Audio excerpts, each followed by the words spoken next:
সবথেকে senior captain Mahmudullah Riyad ভাইও আছে, তো অবভিয়াসলি আমার কাছে মনে হয় যে কম্বিনেশনটা অনেক ভালো জমবে। তো অবভিয়াসলি মাহমুদুল্লাহ রিয়াদ আমাদের প্ল্যানে ছিল, তো যে মুহূর্তে আমরা দেখেছি যে মাহমুদুল্লাহ রিয়াদ আনসোল্ড, এটা আমাদেরকেও সারপ্রাইজ করেছে। এক্সাইটমেন্টটা কাজ করতেছে যে রিয়াদ ভাইয়ের সাথে একসাথে খেলা, এবং সব থেকে ধন্যবাদ জানাতে চাই বিসিবিকেও, কারণ শর্ট টাইমের ভিতরে তাদের অনেক বাধা তারা পেয়েছে বা ছিল, তার ভিতরে এই সিচুয়েশনে আসলে যেভাবে বিপিএল করতেছে বা ইনশাল্লাহ করবে, অবশ্যই আশা করি যে সফলভাবে এটা শেষ হবে। But at the same time ওই দিক থেকে তাদের অনেক ধন্যবাদ জানাতে চাই, কারণ আমার কাছে মনে হয় যে পারিপার্শ্বিক সব দিক মিলিয়ে এবং কারেন্ট রাজনৈতিক পরিবেশ সব কিছু মিলে আসলে এত ইজি ছিল না, এবং অবভিয়াসলি আমার কাছে মনে হয় যে ভালো একটা টুর্নামেন্ট হবে।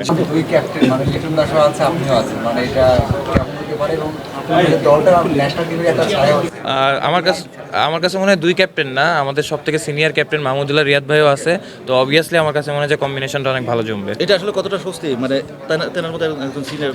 আই এম ভেরি হ্যাপি, এবং সত্যি কথা বলতে যে আমার ওই মানে কি বলে এক্সাইটমেন্টটা কাজ করতেছে যে রিয়াদ ভাইয়ের সাথে একসাথে খেলা, কারণ ফার্স্ট ক্লাস আমিও যখন শুরু করেছি বা প্রিমিয়ার লিগ শুরু করেছি একসাথে শুরু করেছিলাম, তো তার সাথে এক টিমে খেলা এবং এক টিমে পার্টিসিপেট করতে পেরে অনেক ভালো লাগবে।